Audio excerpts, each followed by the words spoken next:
Alright, so this is my new YouTube channel, and I guess I don't really do this kind of stuff, but I figure why not? A little bit about me: I'm 16 years old, been in this hobby for about a year, and I'm just kind of into it, and I sell corals a lot. So I think the first thing you're gonna be noticing, besides the the overload of corals, is this butterfly fish, right? This CopperBand butterfly. And when I sell my corals, a lot of people always ask me, "Oh, what type of fish is this? And how has your luck been with it? Are they reef safe? Are they really like hard as the internet really does say?" And I think the first thing I do want to say to counter everything that I do read on the internet, because that's how I learn myself, is when people say they're sensitive, they're really not. They're actually really hardy fish once you get them to eat, though. That's the biggest thing. If you aren't able to get them to eat, then I really do wish you good luck.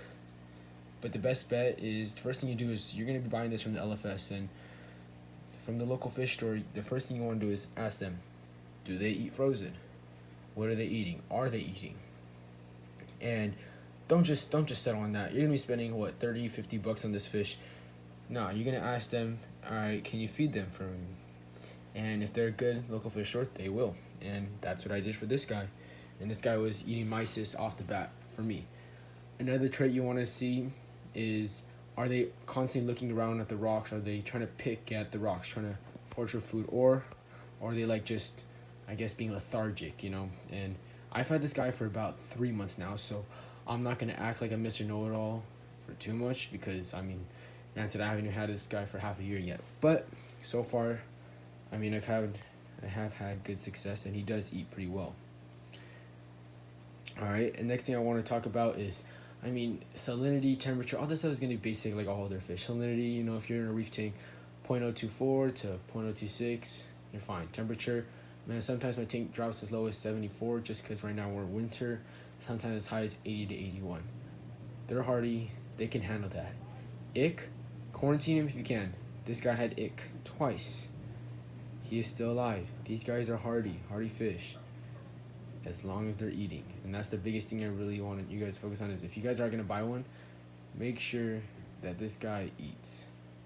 And I think honestly, once you're done with that, the only other big topic you would is, are they reef safe? And that I cannot promise you. I believe that it's a hit or miss. It's a 50-50 on, each fish is different, and they are all individuals that possess different traits within their own species, right? And this guy, so far, the corals that, you know, they are known to eat seem to be fine. My zoas are open, my SPS, the polyps are, you know, nice and open.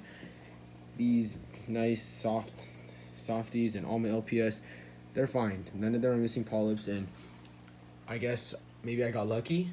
But if you do quarantine fish, definitely throw some of the coral frags in there, see if this guy nips at it. Besides that, I think you'll have great success taking care of these butterfly fish. They really are. They're really not given the role respect that they deserve, because look at this. This fish is gorgeous, right? And if I do continue this channel, I will be doing some videos of them eating. And I guess since this is my first video, and although the main focus is CopperBand care, I might as well go into depth about my tank. Oh, real quick before I move on, is CopperBands. Do not add it unless your tank is over 6 months. There's the anemone rules, you know, oh, 6 months, stabilize. That's not the reason why CopperBands, okay? CopperBands, the main reason why I wouldn't personally add them until your tank's, I say, at least 6 months, is, man, you cannot feed them. Like, they have a small belly, but they want to eat a lot. And see how my guys picking at rocks? They're always looking to see whatever they can find off the rocks. And if you don't have enough microfauna, little pods on the rocks, or bugs or whatever, they're gonna starve, even if you're feeding them what you can. I mean, maybe not if you have a lot of good self-discipline, but for like me, I'm busy. I cannot feed this tank every single day. Maybe I might go for 2-3 days without feeding him, but he has the rock, which is loaded with pods and whatever he does need to eat. I guess go back to the topic about my tank is, I have a whole bunch of corals in here, from softies, so, you know, LPS, all the way to SPS, and I have high-end stuff, I have low end stuff, but it doesn't really matter that to me. Like, I go off of what I enjoy seeing in my reef tank, and the thing I strive for is stability, but also something that doesn't cost too much maintenance, because this tank's been running for about, I want to say, a year and about 3 months, right? And let's get this to focus. And for the time being, I've only done I maybe did like a water change, like I do one like once a month, and maybe sometimes even longer, just because my tank is so stable and I get lazy. And I think you can only hit that constant mark confidently when you do hit like 2 years mark. I'm just doing it because I'm lazy, but I recommend stability if you really want to have success, especially if you're going for a mixed reef, because personally, I'm kind of like, the inappropriate reefer. I kind of just go off of my eyeball. And I guess that's the main talk for this tank. If Before I end it, I guess I might as well talk about equipment and what else I have in this tank. I run 2 AI primes. This is the Red Sea E170, so it's the all-in-one tank. I have an auto top off, and under here, instead of having a sump like the reefer, it's just 10 gallons of fresh water from my top off. Coral wise, I have, you see, I have anemones, which are not corals. I have zinnias, I have leathers, Euphilia, Anthelia, and so much more that honestly you can't even see them all from the front. That's pretty much my main focus for this video and introducing what I do have in this tank.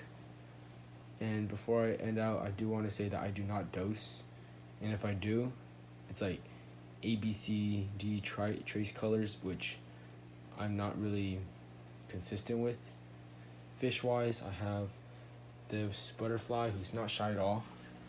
I have this lawnmower blenny, and then I don't know, he's not out here right now, but it's a yellow-eyed coal tank that I do have.